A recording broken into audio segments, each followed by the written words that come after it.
Hey you guys, here's 10.3. This is for Algebra 2. This is geometric sequences. So remember we talked about arithmetic sequences are all ones that add. So if we did like 2, 4, 6, 8, they add by 2s, or 5, 10, 15. They're adding the same number every time. They can also add negative numbers. But this one we're going to add, these are geometric sequences. And so when we do this, we're going to be multiplying every time to find, what am I trying to say? To find the next term in the sequence.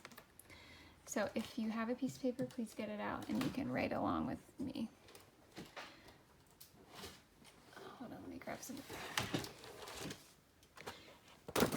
Okay, I want to apologize in advance because I'm pretty sure my handwriting is going to be so bad on this computer. This somehow seems like the best thing to do. Okay. Alright, so the nth term, remember an is the nth term. So an for a geometric sequence is, it's a1, which is the first term, times r, and then in parentheses an exponent. Oops, that looks bad. You do n minus 1.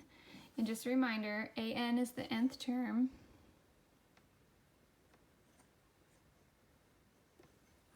Can you see that? And a1 is the first term. Again, really bad, sorry about this. And then r is the common ratio, and that's because we're multiplying. And then n is the term number. Remember when we had arithmetic, we had, in the formula we had times d, which was the common difference. That was because something's added or subtracted. Now we have r, a ratio, something's multiplied every time. So for this first example, find the 12th term of the geometric sequence, -1, 5, -25. Well, first we have to figure out what they're multiplying by. So how are we getting from -1 to 5 and from 5 to 25? Remember, we can work backwards. -25 divided by 5 gives me -5. And 5 divided by -5 gives me -5. So that tells me that my common ratio is -5. So then I can just plug this in. -5 is r. So if I want a12, I'm going to use a1, which is the -1, times my ratio, which is -5. And then in my exponent, I'm going to put n minus 1. So I want the 12th term, so I'm going to do 12 minus 1. I don't know why that was black all of a sudden.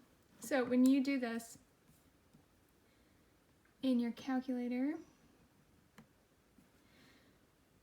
-1 times -5, I would just do 11. And make sure you write, you have to be careful because of these parentheses, you do have to include those in your calculator, otherwise your calculator will make a mistake. So -1, type in the parentheses around -5, and then caret 11. Okay, I got this crazy number, which I did not expect. 4, 8, 8, 2, 8, 1, 2, 5. Okay, let's try another one. What about this 10th term? Maybe this will be a more reasonable number. Find the 10th term of this geometric sequence. -2, -4, -8. So what are they multiplying by every time? Every time they're multiplying by +2. So that's r.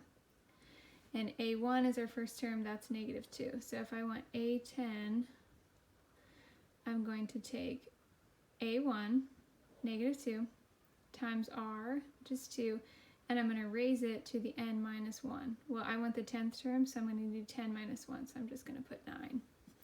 And again, parentheses matter when you put this in your calculator.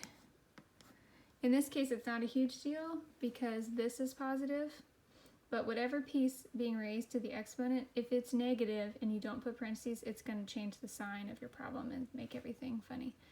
So this answer is -1024.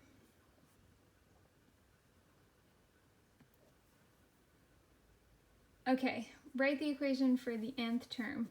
This is sometimes called the explicit formula, just in case you see that in the directions and don't know what that is. This is so you can find whatever number term you want. We did this before when we did arithmetic. So remember the formula is an a1 times r, and then in parentheses n minus 1. So the great thing about this is there's not a lot of solving. We just have to figure out what the common ratio is. So as we go from 0.5 to 2 and 2 to 8 and 8 to 32, what are we multiplying by every time? Well, we're multiplying by 4. Remember, if you didn't know, you work backwards. 32 divided by 8, 8 divided by 2. And the first term is 0.5. So our explicit formula for this one is 0.5 times, that's a1, times r, which is 4. And then in parentheses, you just put n minus 1 as an exponent. That looks confusing because it's connected, but these are separate things. Sorry. So this right here is the answer. That's all they're looking for. If I wanted to find the 1000th term, I would just type in 0.5 times 4 to the 999. That's all you do. All right, this next one, we have to figure out what they're multiplying by. I try to start with the larger numbers. It makes it easier. Okay, what's negative 16 divided by 2? That tells me that they multiplied by negative 8. And our first term is negative 0.25. So the explicit formula then is an equals negative 0.25 times negative 8, and then in the exponent we put n minus 1. I don't know where that blue line came from. Okay, that's it. That's it for the explicit formula. And then the last bit, well,